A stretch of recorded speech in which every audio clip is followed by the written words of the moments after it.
I'd like to welcome you to this week's report. Today is Thursday, June 18th. It's another good week of fishing here in Southern California, and it's been a little breezy some days. I'm sorry, I walked through a spider web on my way into the garage, and I feel like I've got spiders crawling all over me. Weather is decent today and tomorrow, Thursday and Friday. Saturday and Sunday look a little breezy everywhere. But they did forecast that earlier this week as well, and some of the days it wasn't that windy. So just keep an eye on the reports if you're heading out on a private boat. Doesn't look horrible, just there's like, 10 to 12 knots of wind all day, according to the forecast on windy, which could make for some, out of the west, which could make for some miserable fishing. Sunday actually looks better than Saturday, and Sunday looks like it might almost turn to a Catalina eddy, which should make island runs an option for private boaters.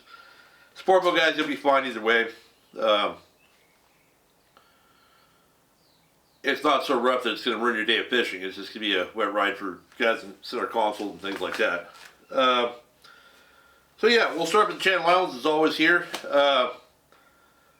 I saw that a couple of my friends chartered both the Aloha Spirit and the Gray Light separately, I assume. It's just strange timing they were there the same day. Mitch and the guys in the Blackfish chartered the Gray Light, and they loaded up on big Seabass. Looks like a really fun day of fishing. They also caught some small yellows, bass, you name it. But that looks like sonar school fishing from what I've seen, where they're just doing a normal thing, driving around and finding those fish, casting flukes at them, or other artificial lures. I'm not sure if they had any squid or not, but really good grade of fish. Looked like a really fun trip. And then Danny Erickson from New Del Mar chartered the Aloha Spirit, and a bunch of the guys were up there. Aaron Graham, Marcus Fain, I can't remember who else was on the trip, so I did see a lot of pictures from it. They got into that nice grade of sea bass as well. Marcus caught a couple. Just looks like an all-around fun day of fishing up there. So those types of trips, guys,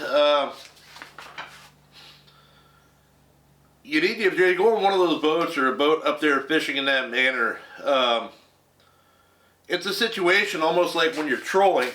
You need to be ready the second something happens. That if you're trolling for tuna, for example, be ready to drop back a bait on a slide.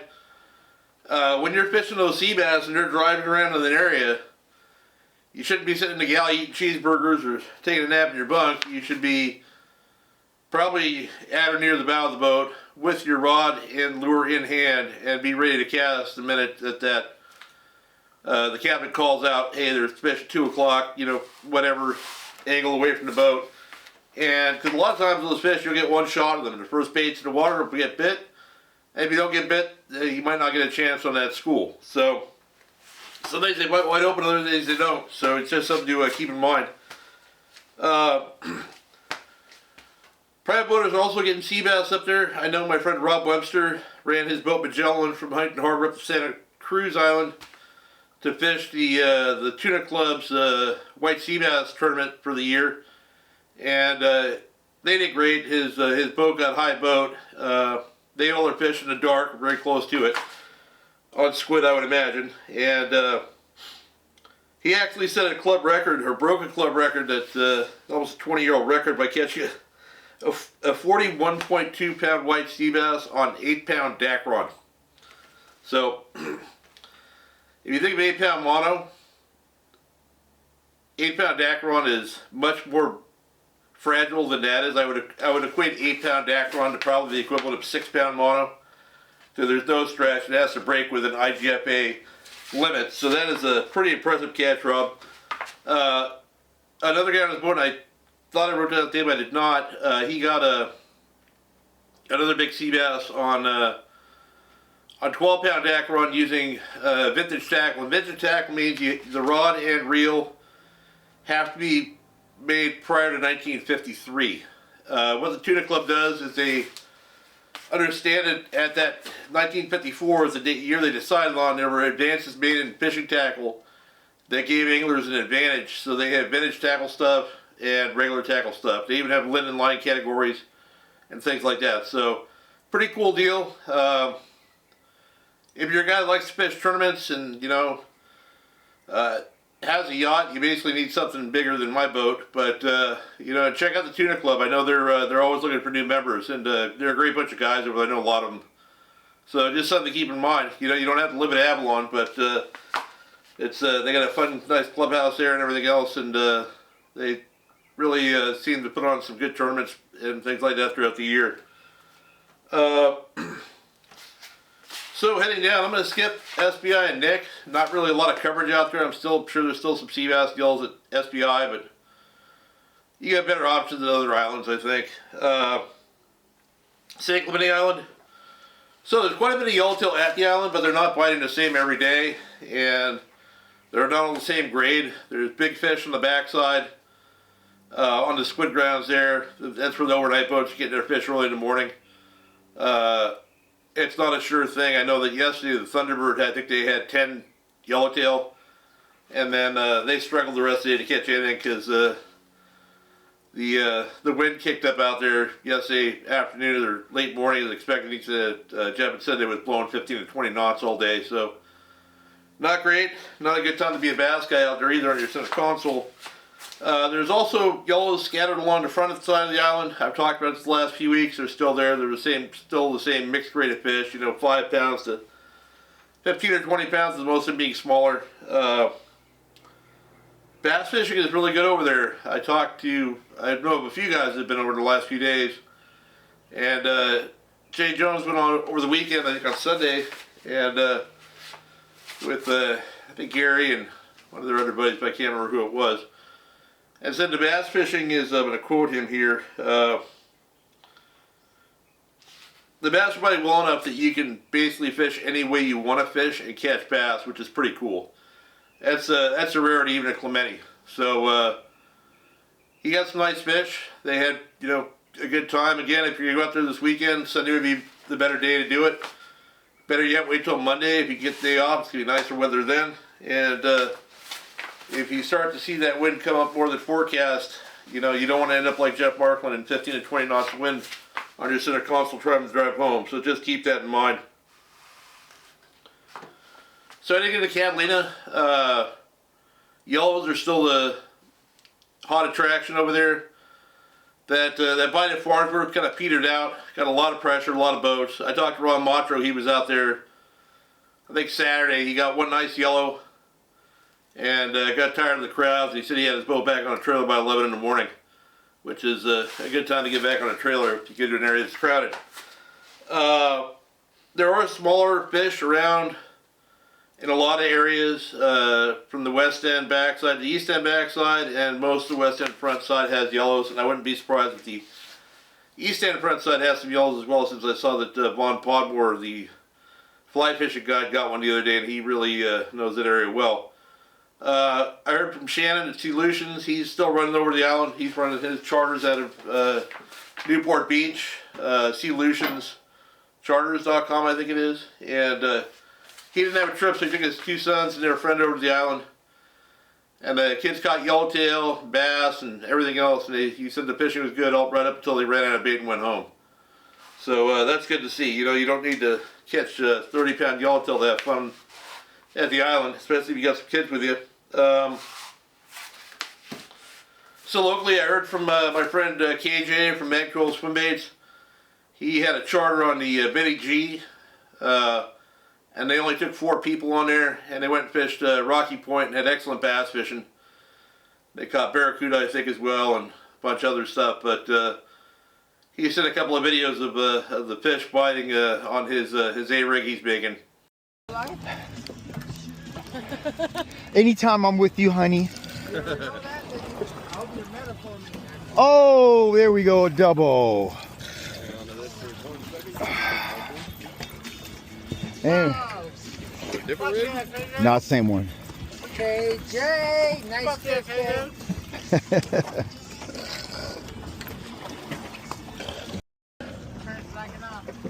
He flew away now. Okay. Oh, boy on the corner. Which corner?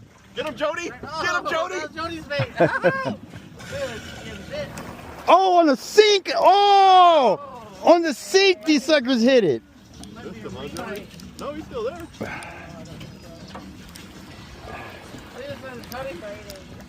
Oh, this might be a double or a big one. Put him in the well. Hang him in the water. Put another bait on, I'll catch it out, and we're good to go. Oh! Oh, ho, ho. Hell yeah. Damn, dude. Motherfucker bent it in the He bent it all up, man. Fucked him up, but he got it. Man. That was a pass. So I got out fishing yesterday, Wednesday, and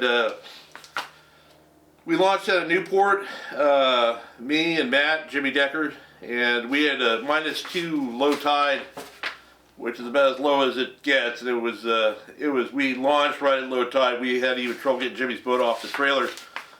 So something to be aware of: if you launch out of Newport or retrieve your boat out of Newport at a very low tide, the end of the launch ramp is a lot closer than you think it is, and they have a red line painted across the docks. And you don't want to get your trailer wheels past that, because they will fall off. It's one thing getting that trailer off if you're just dropping your boat in, but it's a whole different story of trying to pull your boat out. I've seen people having to be rescued by vessel assist and everything else. Trucks sliding backwards, hitting the side of the ramp with breaking their mirrors off, all kinds of stuff. So if you're at a real low tide, I would walk down before you launch at Newport Dunes and take a look where that red line is on the dock, and don't put your trailer wheels past that. And if you're in a situation where you have to do it, if you're facing the launch ramp, the far left side by the cliff, the side away from the restaurant, is the most forgiving. But it looks like you're putting your boat right into the mud there, but you aren't. There's a little drop off there, and the silt really filled in the gap where the launch ramp ends. So just something to be aware of. So anyway, we ran out to the Newport pipe, and we'd heard about some cold water along the beach. We left the harbor. It was 64 and change. We're like, hey, that's cool. And the way the swell was stood up, you could tell it was a strong uphill current. There was that chop going up there. We couldn't even run 20 knots for a while. Newport Canyon comes in right by the Newport Pier there, and once we got past the canyon, the water temperature dropped from 64.6, I think, to 59.3. And that is due to that uphill current upwelling out of the canyon. And that pushed all the way up as far as we went with the pipe. But we got up there, it's 59.3 degree water. And then when we got there, some birds working, but they were on rice. I mean, anchovies are that big. And there was so much of that on the pipe that it made it like the bottom. So you're in 30 feet of water, and then suddenly your fish finder tells you you're in 5 feet of water because there's so much of that bait under there. I was pretty sure between the water temperature and all that bait we weren't going to catch anything, but we bounced around a little bit trying to get away from that bait, and eventually that strong current pushed all that bait up the line towards Huntington Beach. So those small anchovies, they can't swim against a current that strong. It's probably 2 knots current. So once that bait washed out of there, we started fishing. We weren't marking any fish or anything like that, and a lot of times at the pipe early or when the water's colder, those fish aren't really up fighting crankbaits or surface running lures. We'll switch to a little deeper presentation. We're only in 35, 40 feet of water. But Jimmy switched to and I did as well, a gulp jerk shad, 7-inch jerk shad, which I know they don't make anymore, but Jimmy's got a stash still. And then Matt was throwing a little Nomad sinking lipless crankbait. And both those produced pretty good fishing, and we probably had probably 25 fish on those lures in about an hour, and I got a little bit of video of that here.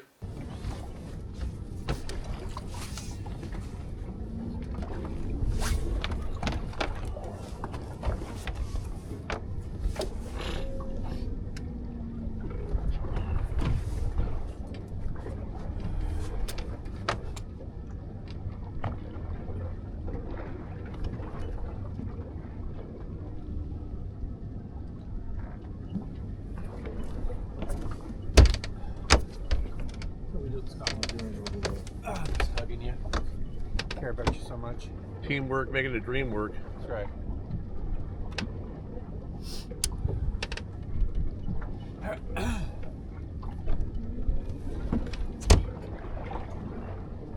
spot lock, man. When it hits back Yeah. on, it's like, hold on. It definitely locks the spot. That fucking lithium.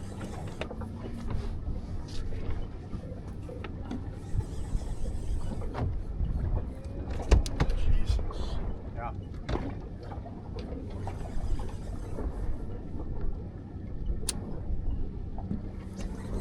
There we go. Whoa, tugger. What you got there, Jimmy? A good one.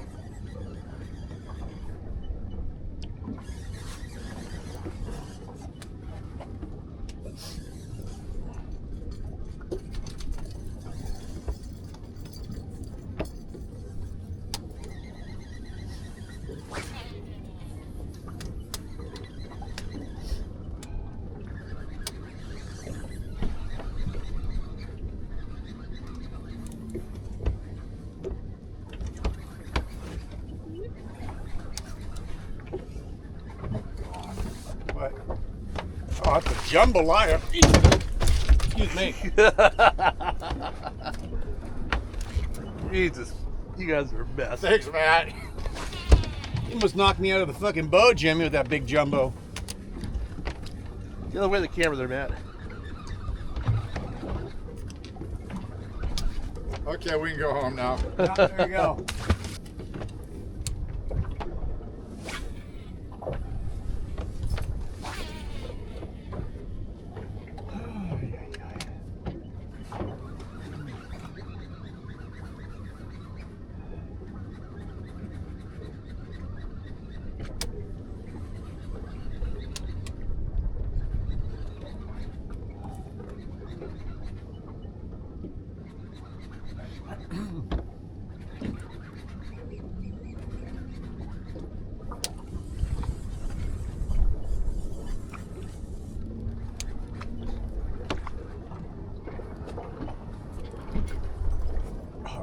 Current's only going one way, man. Just put your nose into it and stay the same place.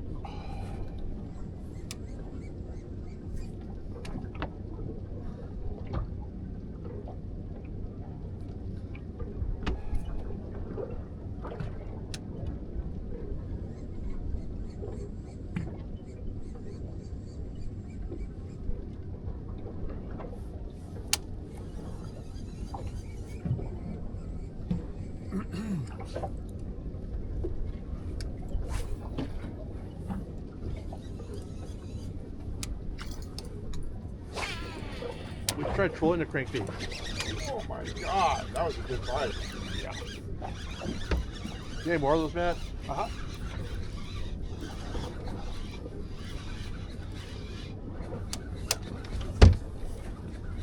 You get bigger on the jerk shad. Yeah. I have jerk shads. I have like 12 of them.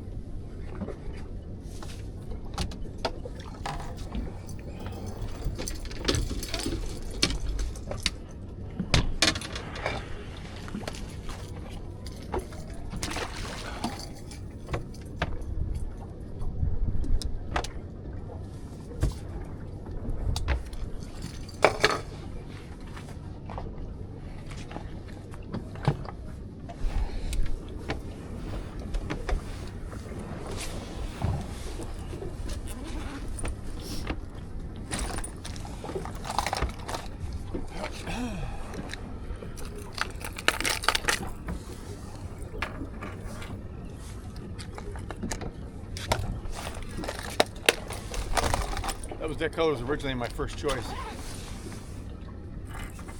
Chartreuse.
fucking hook's like needles, man. Yeah, they're small.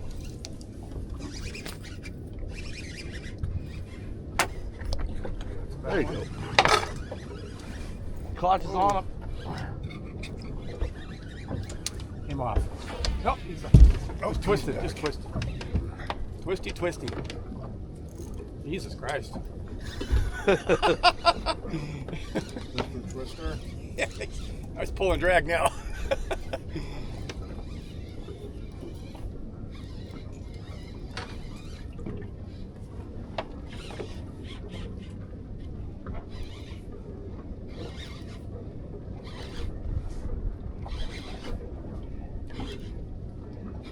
I think it sinks really slow, huh? Yeah. This one. Yeah, that's not the good one there. That explains why he's swimming off, though, huh? Yep. Huh? Jimmy, What's that? did you want this one? Not as big as yours.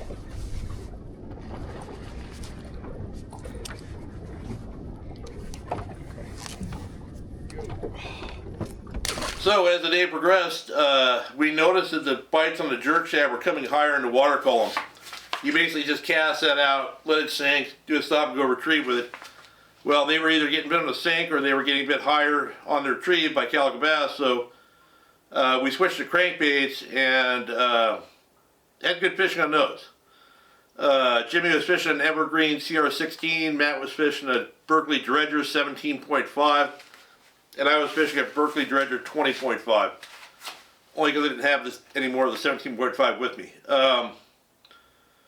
So what happens, we'd pull up, we'd mark some bait or mark some bass, we would spot lock on the pipe, and within the first 2 or 3 casts, we'd catch 2 or 3 calicos and then absolutely nothing. So then we would just turn off the spot lock, drive 2 cast distance away, spot lock on the pipe again, and catch 3 or 4 bass again.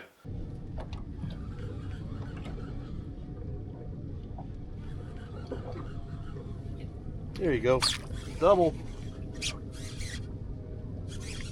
Whoa. You got a good one, Matt? Tugger.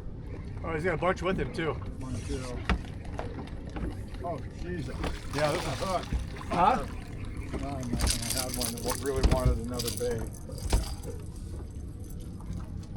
Cheers. Ting. Ow.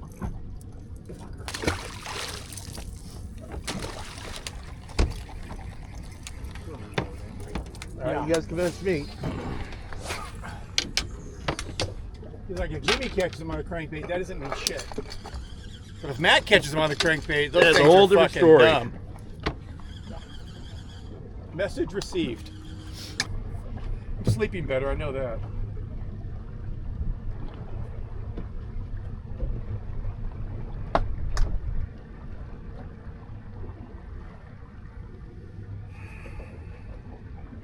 So, All right, let's give it a try.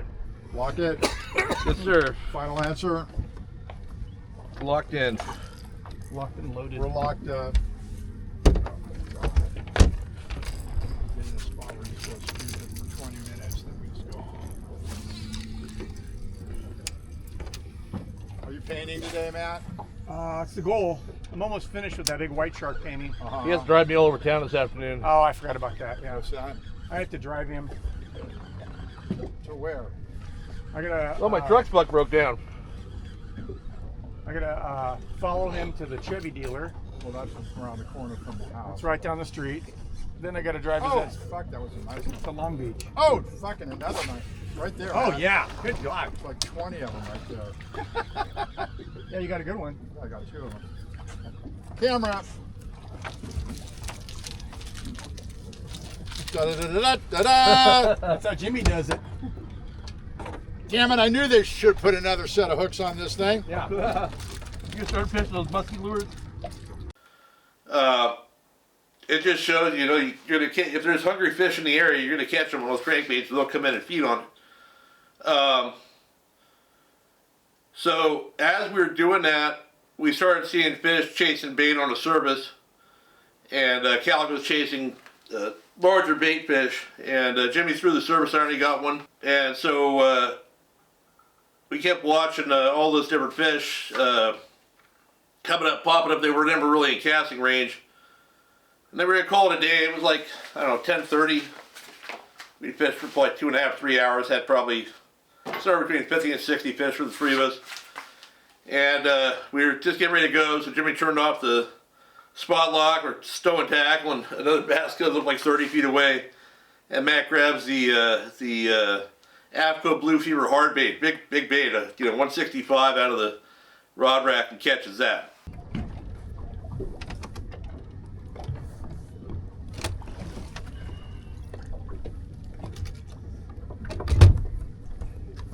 I'm good. What about you guys? good. I'm good. I figured. It's just scratched. The last hour was fun. Oh, hold on. There's a bass boiling right there. Was there? Right there. Let me go ahead and Look at catch that that. one. Look Right at there. that. Catch it. I'm gonna try, Jimmy. Fuck, you got the wrong rod. Why didn't you grab Oh, this? yeah.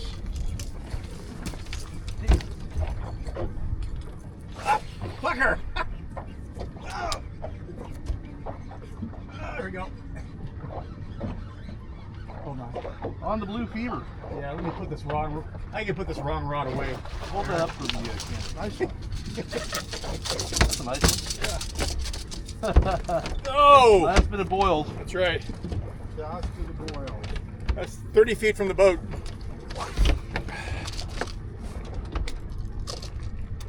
I think that's an okay way to end it.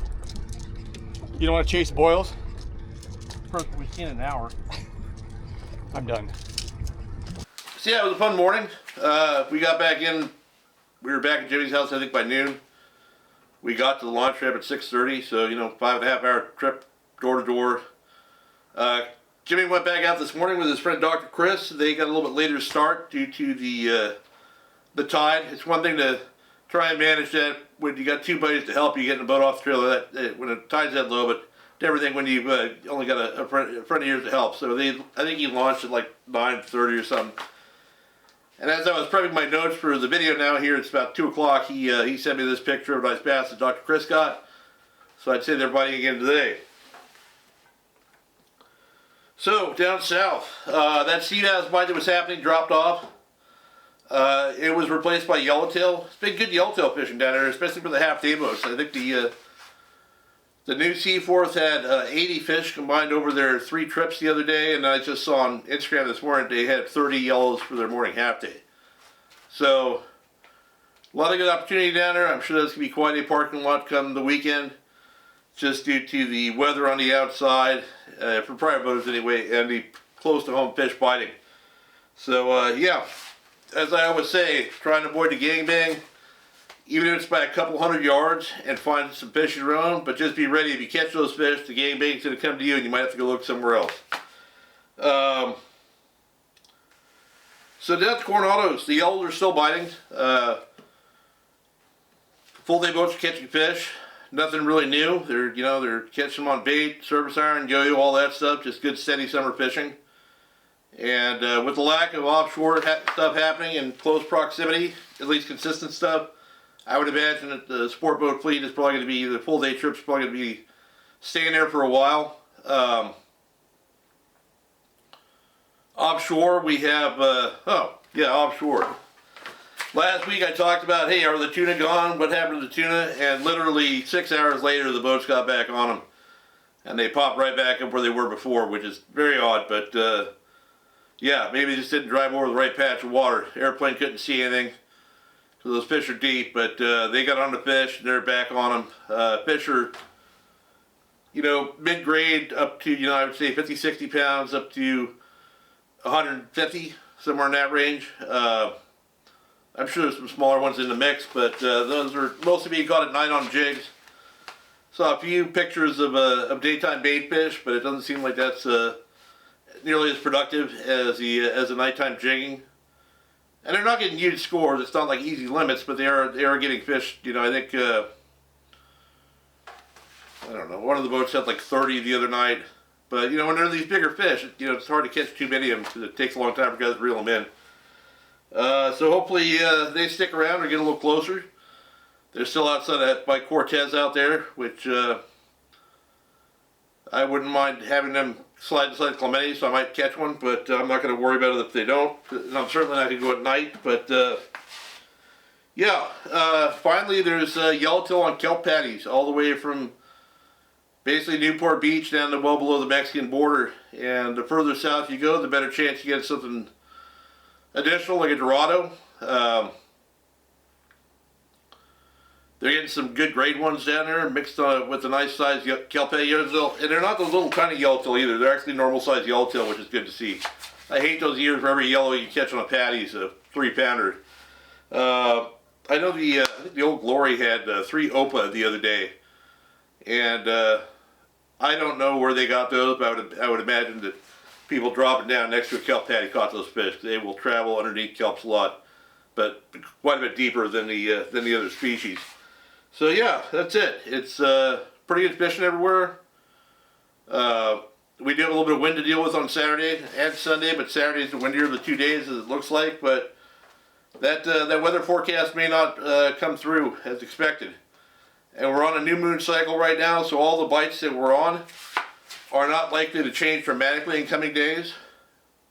Hopefully the ones that aren't biting as great bite better, but yeah, so that, you know, I've always considered the new moon the same as the full moon, except the new moon is stable on both sides of it as opposed to the full moon, which will often change things all around. Tuna will move, things will bite that weren't biting, upwellings occur, all the other things, and you know that big upwelling we have from out of Furman Canyon on yesterday was probably due to the new moon, and it did drop water temps significantly in that area, but luckily the bass didn't really care too much. So it just shows you, you know, if you get out of the harbor on a sport boat or your own boat or whatever, and you're faced with different conditions than you're expecting, don't just assume it's going to be bad fishing. You might just have to figure out a different way to catch them. So that's it. I got to go to the Huntington Harbor Rod and Reel Club tackle meet or something like that this afternoon. That's why I'm doing the video a little bit early. But I hope you guys all have a great weekend and good luck if you fish.